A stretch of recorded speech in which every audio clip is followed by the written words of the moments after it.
So despite the fact that Merowe was only writing plays in London for 6 years.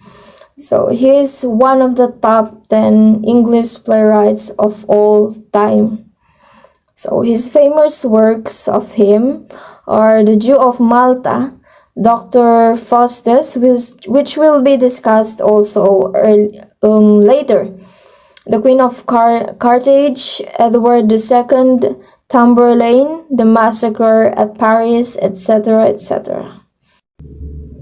But before the next author, let's just explain how does blank verse works.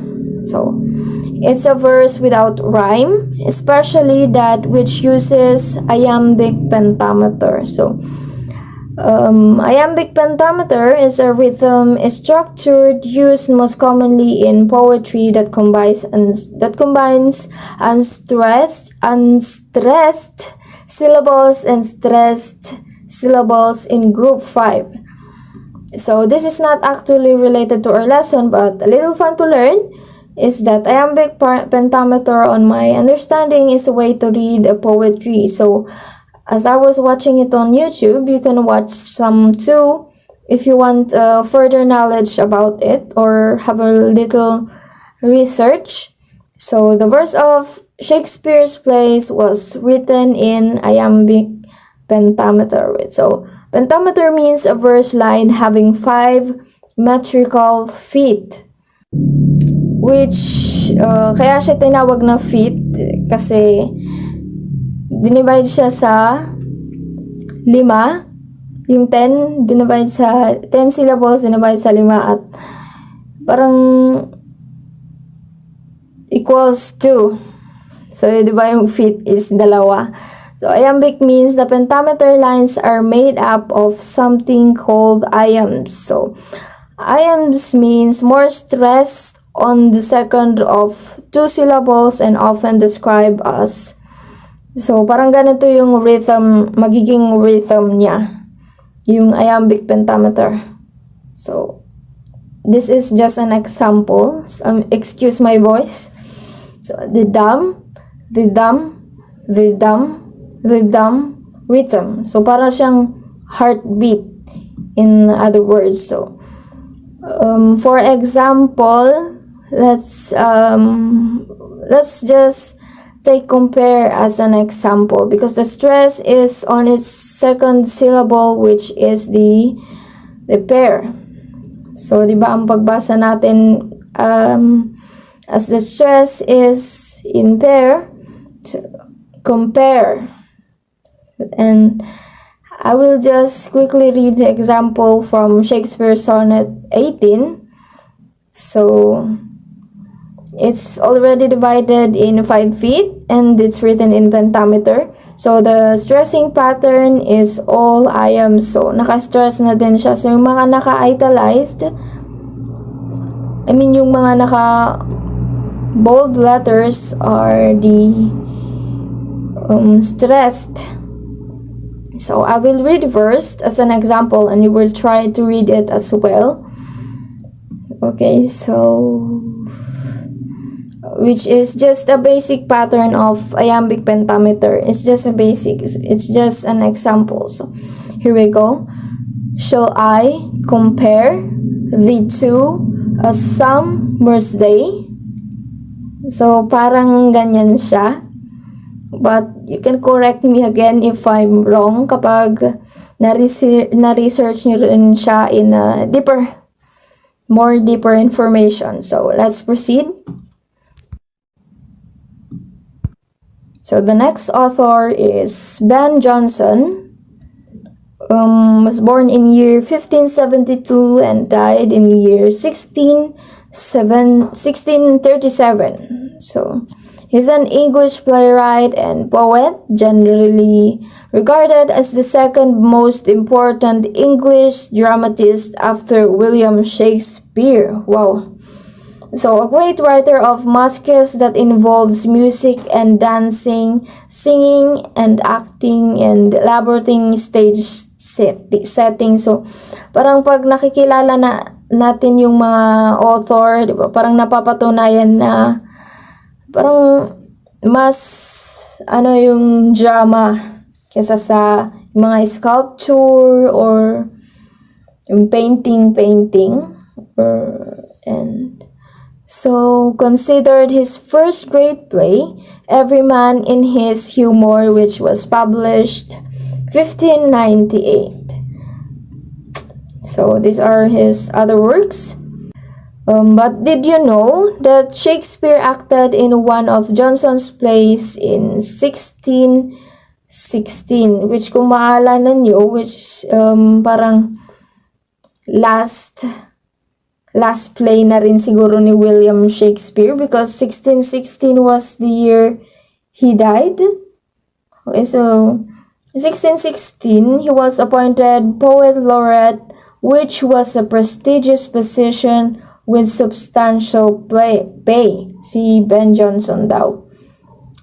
His plays are often comedies that had eccentric or unusual or kakaibang karakter sa kanila and were very popular, but he presented tragedy in 1603 titled Sejanus, but it didn't become that popular. So let us proceed to the other authors.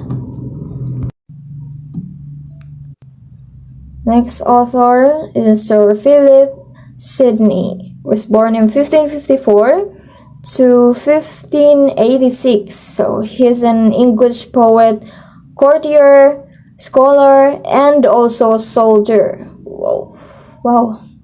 One of the most prominent figures of Elizabethan era, known for his literary criticism, known as the Defense of Poesy.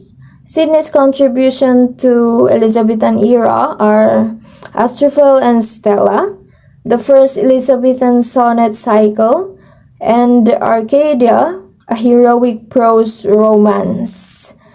So it's a very typical drama, which is we do not know unless we really read. So he invented a name which was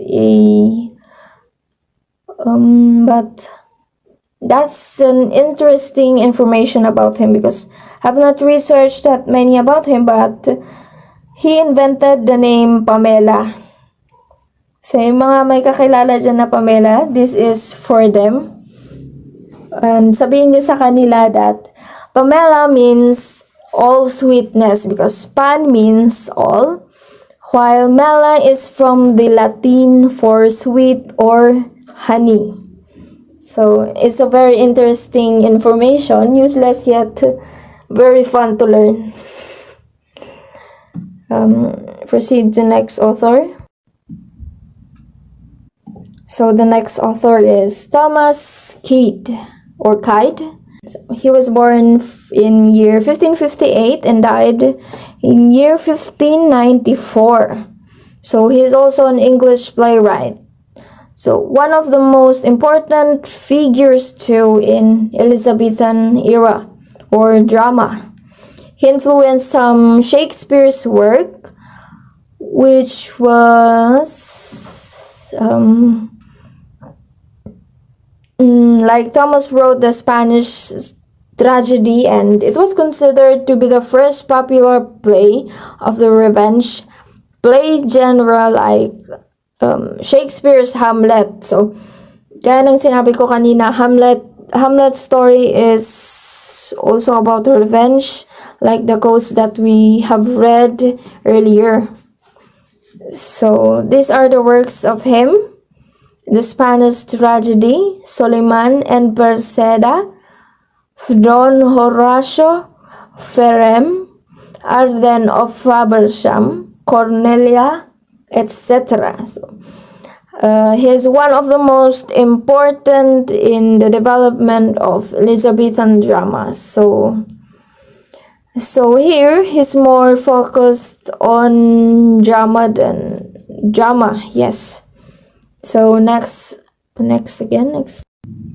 So the next author is John Donne. So he was born in 1572 to 16 31. So he's an English poet, a scholar, also a soldier and secretary, born into a recusant family. So later become a cleric in the Church of England. Considered the greatest love poet in the English language. So hindi lang pala si William Shakespeare yung parang expert sa greatest love poet. So, his famous poems is the canonization, and his earliest poems are some of the most passionate love poems ever written. Wow. So, but later on, he became a priest, and his poetry changed to which dealt mostly with religious themes. And his most famous poem was the Death Be Not Proud, remains one of all-time classics of English literature. Also, he was the author of the famous poems that we always say and remember, which is surprise.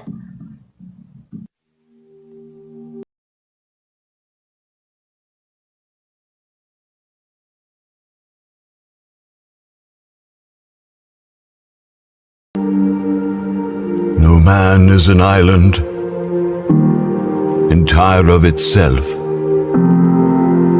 Every man is a piece of the continent, a part of the main. If a clod be washed away by the sea, Europe is the less, as well as if a promontory were, as well as if a manor of thy friends or of thine own were. Any man's death diminishes me, because I am involved in mankind, and therefore never send to know for whom the bell tolls. It tolls for thee. So I think everyone is familiar with the Noman is an island. So yung pagkakaintindi natin, or yung pagkakaintindi ko kasi dati when I first heard this quote, Noman is an island, which I didn't know that it has an actual poem. So yung explanation dati ng na naalala ko is walang taong nag-iisa, which I didn't get it at first. So the quote is discovery of myself, that na-discover ko na rin na siya pala yung author, si John Donne pala. Wow. Yun ko lang nalaman. So that gave us the meaning that we are all connected and important, that we can help each other more concerned. We can help each other. We can help other people. And when something happens on the other side of the world, it still affects you. It still affects us all.